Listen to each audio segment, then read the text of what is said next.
할렐루야. 오늘이 2020년도 마지막 주일 오전 예배를 우리가 드리게 되었습니다. 이제 5일만 지나면 2021년이 됩니다. 여러분들 마음이 어떠세요? 이때쯤 되면은 마음이 감사한 마음도 있지만 아쉬운 마음도 있고 또 새로운 한 해에 대한 또 기대감도 있을 겁니다. 우리는 한 해를 살아왔고 또 새로운 한 해를 살아갈 건데요. 또 새로운 한 해가 되면 또 새로운 많은 일들을 하게 될 것이고 또 예상하지 못한 많은 뉴스도 또 듣게 될 겁니다. 특별히 첨단 과학 시대 속에서 우리가 살아가고 있는데요. 이 다양한 빠르게 변하는 세상 속에서 우리 안 밖으로 여러 가지 시험을 당할 겁니다. 시험은 주님께서 오실 때까지 계속 될 겁니다. 나는 한 번도 올해를 살아오면서 시험에 든 적이 없다는 분은 어쩌면 그게 시험인지조차도 모르고 그냥 지나왔을 겁니다. 그게 더 위험합니다. 요즘 코로나가 계속 확산되고 있는데 진짜 위험한 것은 무증상 감염자입니다. 아무 증상이 없는데 실제로는 감염이 되어 있는 사람이 있잖아요. 모르니까 더 많은 사람들에게 전파를 시킬 수 있는 겁니다. 실험생활 하는데 시험도 마찬가지입니다. 이게 시험이구나. 이건 인식하는 사람은 오히려 이 시험이 유익하고 잘 받아서 통과할 수 있지만 이게 시험인지조차도 모르고 넘어가면 나중에는 굉장히 심각한 상태에서 이게 시험이구나 이렇게 인식하고 그만큼 어려움을 겪을 수가 있는 겁니다. 한 사람이요 어떤 문제 잘못된 신앙생활에서 떨어지고 영적으로 망가지는 것은요 하루아침에 된 것이 아니라 그 전에 긴 시험의 과정이 있었다는 거예요. 자유주의 하는데요. 그냥 하루아침에 그냥 뜨겁게 유럽이 베드로와 바울을 통해서 또 수많은 순교자를 통해서 그렇게 열심히 있었던 유럽이 하루아침에 우리 오늘부터 이 동정녀 통해서 못 믿겠다. 교회가 어떻다. 이것도 못 믿겠다. 이렇게 된 것은 아니거든요. 그 독일이나 유럽의 어떤 이성주의, 합리주의 어떤 철학 속에 조금씩 물들고 르네상스 이후에 이런 것이 접하면서 신앙적 영향을 받은 거죠. 이게 조금씩 스며들어오면서 예수님이 무슨 십자가에 달려 죽었다고 우리가 구원을 받는가? 무슨 세상에 심판이 있는가? 하나님이 어떻게 그렇게 할 수 있는가? 이렇게 된 거죠. 긴 시험의 과정이 있었다는 거예요. 진짜 시험을 당하는 자의 태도에서 중요한 것은 시험을 시험으로 알고 받는 거예요. 그래야 다른 시험을 대처할 수 있는 기회를 가질 수 있는 겁니다. 우리 성도들은 분명히 세상에 사는 이상 내면적인 시험, 환경적인 시험을 당할 건데 그 시험을 잘 받아내서 본문에 있는 말씀대로 오히려 시험이 신앙의 성장을 이루고 많은 열매를 거두는 기회로 만들어갈 수 있기를 간절히 바랍니다. 시험을 어떻게 이길까? 야고보를 통해서 주시는 하나님의 말씀을 통해서 우리 한번 보려고 합니다. 잘 아시는 대로 야고보는 예수님의 제자도 있고 또 여러 사람이 등장합니다. 근데 본문의 야고보는 예수님의 형제인 야고보입니다. 야고보가 예루살렘에서 목회를 하고 있었는데 1절에 있는 말씀대로 여러 곳에 흩어진 12지파 1차적으로는 유대 12지파를 말하겠죠. 그래서 크게 보면은 이 땅에 살고 있는, 흩어져 살고 있는 모든 성도를 또 말하고 있는 겁니다. 네. 이 당시에 성도들이 받는 시험이 물론 하나님으로부터 하나님께 주시는 시험도 있었고 환경적 시험도 있었고 또 욕심에 끌리는 유혹도 있었습니다. 로마라는 큰 어떤 지배 세력 또 헬라 문화 속에서 상당수의 사람들은 박해 가운데서 이런 생각을 많이 했던 것 같아요. 야, 꼭 이렇게 신앙생활을 해야 되는가? 꼭 이렇게 해야 되는가? 하면 점점 느슨해지기 시작했다는 거예요. 그러면서 고난을 피하려 하다가 로마화되고 또 반대의 경우에는 로마의 그 찬란한 문화, 유대 땅의 그 문화에 비교하면 뭐 비교 안 되겠죠. 세상적 기준으로 볼 때는. 그러니까 점점 거기에 물드니까 야고보 얼마나 강력하게 책망하냐면 야고보서 4장에서는 가늠한 여인들아 이렇게 나옵니다. 세상화되니까 이 가늠한 여인들아 하면서 강력하게 책망하는 것을 볼 수 있습니다. 이런 어떤 신앙적 모습을 보면서 시험을 잘 이겨라 라고 권면하는 말씀이 오늘 본문의 말씀입니다. 그러면 시험을 잘 이기려면 어떤 태도를 유지해야 되는가? 이 세 가지입니다. 세 가지. 다 한 이야기지만 세 가지로 편의상 구별해서 보러 갑니다. 첫째는 하나님을 신뢰하는 겁니다. 환경적 시험이 되었던 어떤 시험이 되었던 지금 이 순간을 다스리시는 하나님, 또 우리를 인도하고 계시는 하나님, 우리를 사랑하고 있는 하나님을 신뢰하는 겁니다. 2절을 보시면 2절을 좀 읽어보십시오. 여러 가지 시험을 당하거든 온전히 기쁘게 여기라. 왜 기쁘게 여깁니까? 이는 하나님의 통치를 믿고 받으면 뭐가 되기 때문이라고 뒤에서요 유익이 된다는 거예요. 인내하게 만들고 온전하게 만드는 하나님의 손길이라는 거예요. 여기라는 말씀에 주목해야 됩니다. 3절 4절에서 그걸 말하고 있죠. 실은 인내를 만들어내고 인내는 온전하고 구비하여 조금도 부족함이 없는 사람을 만들어주기 때문입니다. 야고보에서 중요한 단어가 온전하다, 온전하다. 그러니까 다른 말로 하면 성숙하게 만든다는 겁니다. 그러니까 시험을 당할 때 내가 다 이해는 못하지만 하나님은 우리를 사랑하고 계셔. 그리고 육신의 눈으로 볼 때는 로마가 지중해를 지금 이 세상을 다스리고 있는 것 같지만 실제로는 하나님께서 다스려. 크게 볼 때. 또 작게는 이 시험, 내가 당하는 이 시험도 하나님의 선하신 뜻이 있을 거야. 여기는 거죠. 이 믿음을 가지고 받으면 유익하다는 겁니다. 앞에 있는 화면을 보실까요? 예를 한번 들어보겠습니다. 하나님을 신뢰를 하면서 받는 시험이 어떤가? 고린도후서 4장 7절에서 10절 말씀인데요. 먼저 8절 9절을 우리 앞에 있는 것을 보시면서 같이 읽겠습니다. 8절 9절 시작. 우리가 사방으로 우편상에 하여도 쌓이지 아니하며 답답한 일을 하여도 잠시 아니하며 학기를 받아도 버림받지 아니하며 거꾸로 뜨림을 당하여도 망하지 아니하며 8절 9절을 보시면 사방으로 우겨쌈을 당하여도 이건 객관적 사실입니다. 한쪽만 막혀도 답답한데요.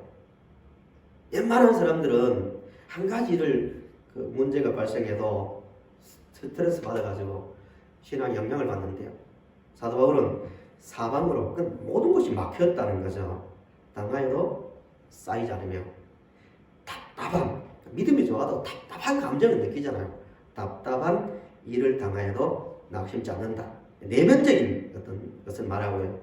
또 외면적인 것, 박해를 받아도 버림받지 아니하며 거꾸로 뜨림을 당하여도 망하지 아니하며 라고 말하고 있습니다. 왜 이게 중요해요? 왜 그럴까 그러면? 사방이 막히고 부르뜨림 당하고 답답한 일을 당하는데 왜 그럴까? 이게 7절, 10절에서 답을 얻을 수 있습니다. 7절을 한번 보십시오. 우리가 보배를 질그릇에 가졌으니 이는 심히 큰 능력은 하나님께 있고 우리에게 있지 아니함을 알게 하려 함이라. 함이라는 말 준 것은 함이라. 또 10절에도 우리가 항상 예수의 죽음을 몸에 짊어짐은 예수의 생명이 또한 우리 몸에 나타나게 하려 함이라 라고 말합니다. 바울이 여러 가지 시험을 당하고 또 박해를 당하면서 환난을 당해도 충분히 이길 수 있었던 것은 이렇구나. 하나님을 신뢰하는 가운데서 나오는 해석이거든요. 내가 왜 이런 시험을 당할까? 왜 질그릇처럼 끼워지고 또 상처를 입고 답답한 일을 당하는가? 해석이 뭐예요? 능력은 나에게서 나오는 것이 아니라 누구에게 있다고요? 하나님께 있게 있는 것을 알게 하기 위해서 시험을 당하는구나. 하나님을 신뢰하는 거 아닙니까? 또 죽음에 끔찍한 고통을 당할 때도 우리가 항상 예수의 죽음을 몸에 짊어지고, 예수님 십자가의 고통에 비교해서 자기 고통 말하는 것이거든요. 생명이, 예수의 생명이 또한 우리 몸에 나타나게 하려 합니다. 왜 고통을 당하게 하는가? 예수님이 고난 이후에 부활의 영광을 우리에게 주셨듯이 약함을 경험하는 것은 결국 더 큰 하나님이 주신 그 생명의 기쁨을 누리게 하기 위해서 고난을 준다는 거예요. 하나님을 신뢰하는 문제거든요. 그러니까 오늘 우리가 당하는 모든 일들도 이런 태도를 가지고 받아야 된다는 거예요. 내가 이렇게 약한 것은, 내가 이런 일을 경험하는 것은 결국 하나님께서 나에게 뭔가 더 귀한 것을 깨닫게 하고 더 귀한 것을 주게 하기 위함이다라는 신뢰를 하면서 시험을 바라보며 그 시험을 받을 수 있기를 간절히 바랍니다. 두 번째는요, 여러 가지 시험을 당할 때 기뻐하며 시험을 받아 이기려면 하나님께 지혜를 구해야 됩니다. 이전 야고보서를 전하면서 이 부분을 말씀드렸는데요. 시험을 당하는 성도들에게 5절을 보시면 이렇게 말합니다. 내 중 지혜가 부족하거든 하나님께 구하라 라고 말하는데, 지혜가 뭘까요? 시험을 당할 때 하나님 지혜를 주세요 라고 기도할 거 아니에요. 하나님께 기도를 하는데, 일반적인 지혜를 정의하면 사물을, 어떤 대상을 바로 보고 대처하는 능력이라고 말할 수 있습니다.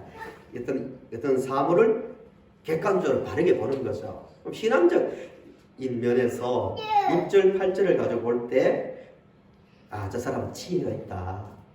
지혜롭게 시험을 잘 견디고 시험을 받고 있다 말하는 것. 지혜가 뭐냐면, 성경이 말하는 지혜는 6절, 8절을 볼 때 세상을 다스리시는 분은 하나님이라는 것을 현실 가운데서 이해하는 거예요. 책 한 권을 읽고 이해되는 게 아니란 거예요. 설교 한 번 듣고 맞아? 그래?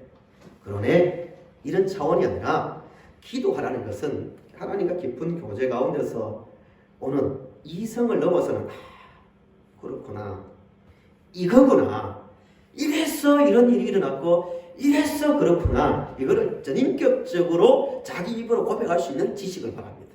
그러니까 남들이 아무리 말해도 안 되는 거예요.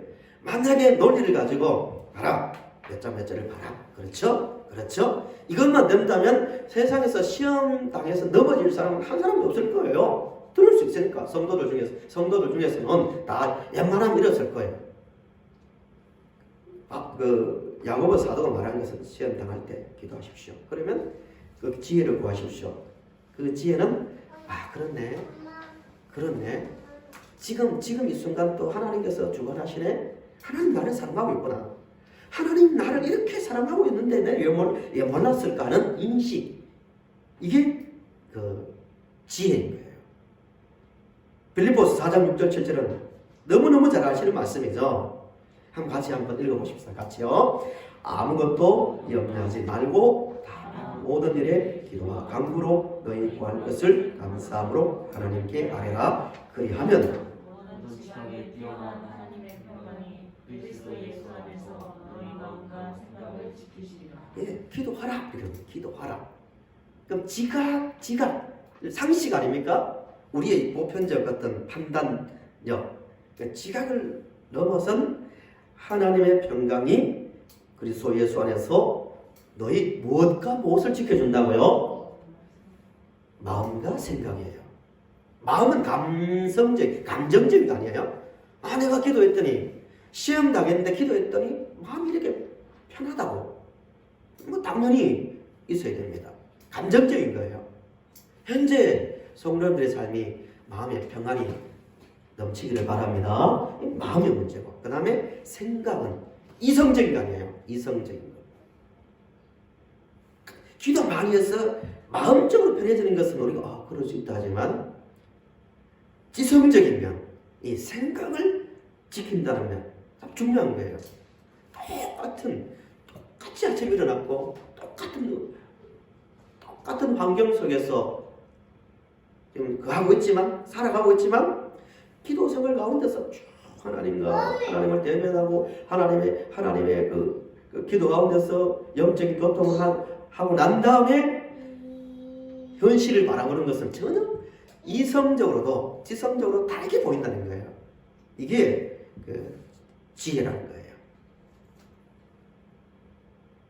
감정과 생각이 혹시 성도님들 맡고 있는 어떤 우겨서 하고 있는 것이 있고 답답한 일이 있으시다면 하나님께 지혜를 구하는 가운데서 감정적인 면, 지성적인 모든 면에서 새로운 것을 보고 새롭게 바라봄으로 시험을 이겨나갈 수 있기를 간절히 바랍니다. 마지막 세 번째는요.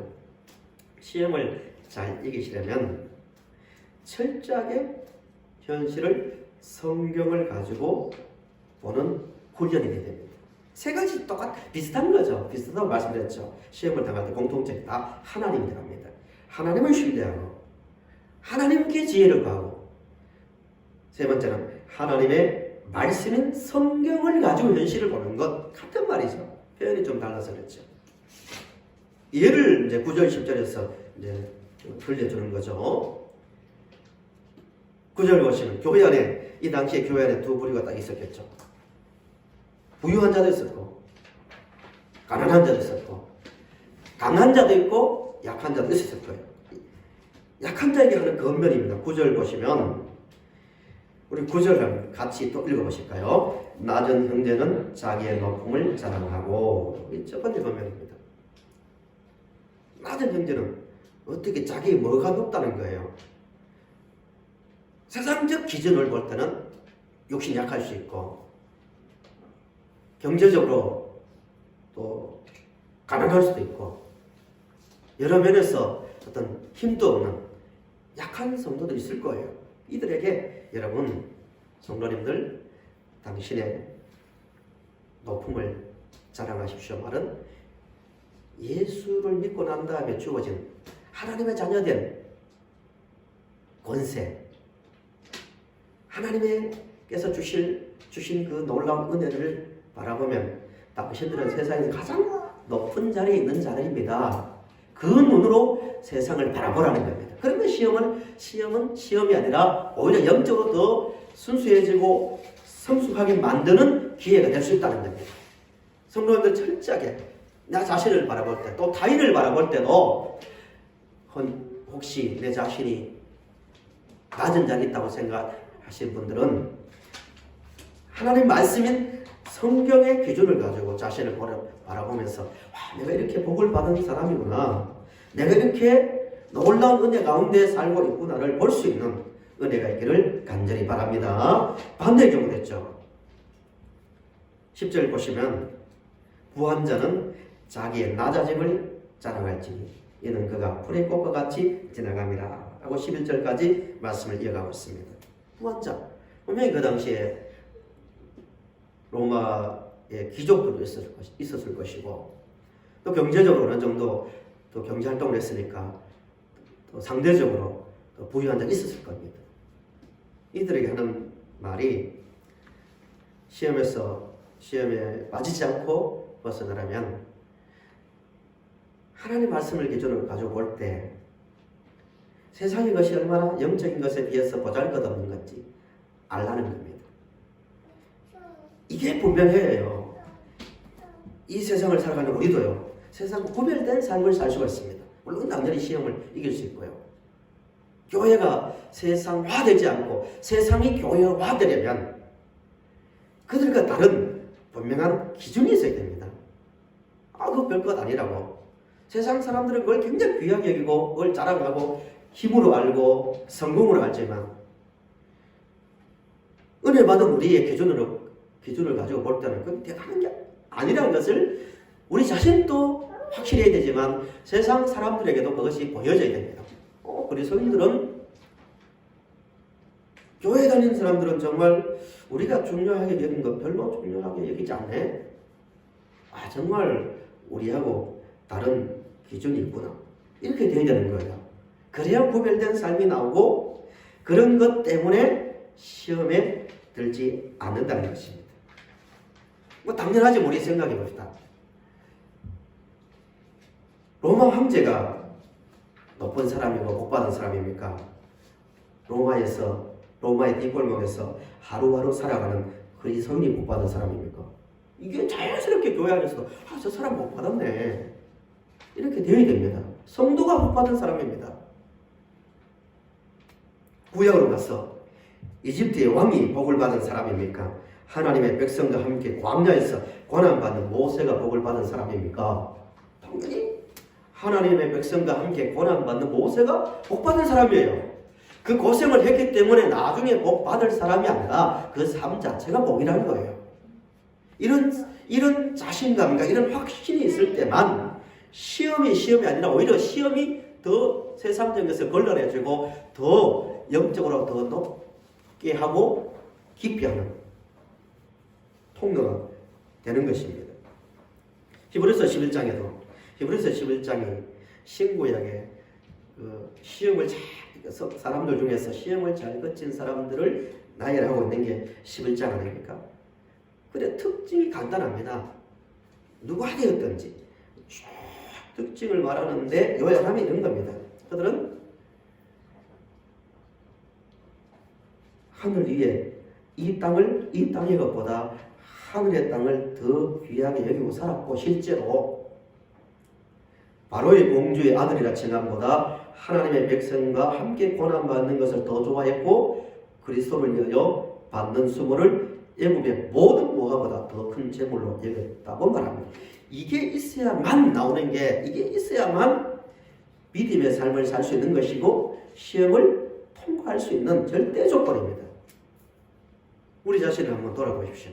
올 한 해를 살아왔고 또 새로운 한 해를 살 것이고 또 계속해서 이 땅을 살아갈 것인데 히브리서에 나오는 성도들의 명단이 그들의 명단이 아니라 내 이름을 거기에 넣어보십시오.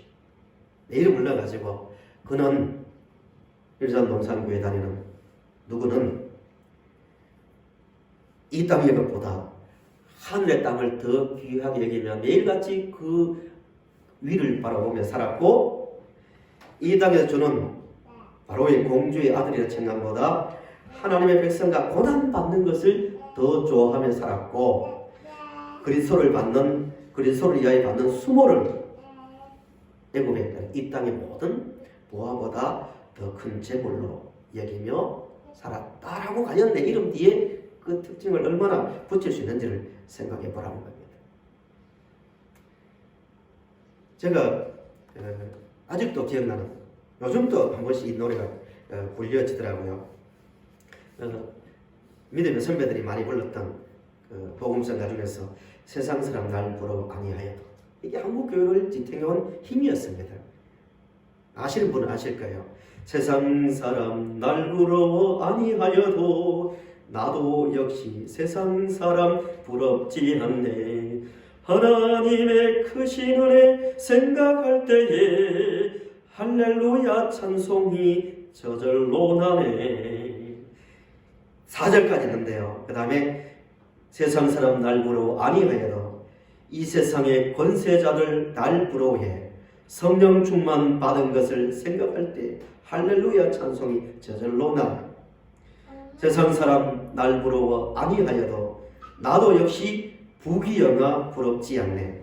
예수님의 신부 될 것 생각할 때 할렐루야 찬송이 저절로 나네. 4절 세상 사람 날 부러워 아니하여도 하늘나라 천군 천사 날 부러워해 영원토록 누릴 영화 생각할 때 할렐루야 찬송이 저절로 나네. 이게 믿음의 선배들의 일상의 고백이었습니다.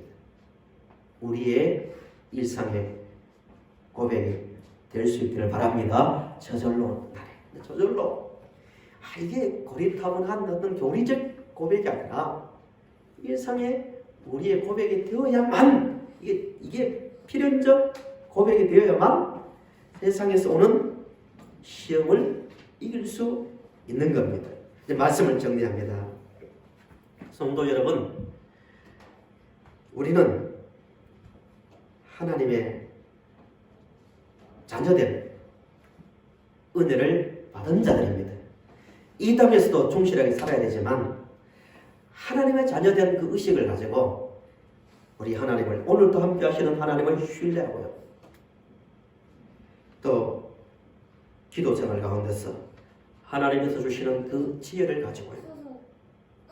또 항상 하나님의 말씀을 가지고 자신을 바라보고 또 세상을 바라보며 살아가는 중에 우리가 당하는 내면적 시험, 외면적으로 오는 시험들을 다 받아내면서 야고보 사도의 말대로 정말 그걸 기쁘게 여기면서, 그래, 오히려 기쁘게 여기면서 믿음으로 받아내는 가운데서 인내하는 신앙, 그리고 점점 구비하여, 온전하고 구비하여 조금 더 부족함 없는 믿음을 가진 자로서 점점 풍성해지고 점점 성숙해져가는 우리 모든 분들이 되시기를 간절히 바랍니다.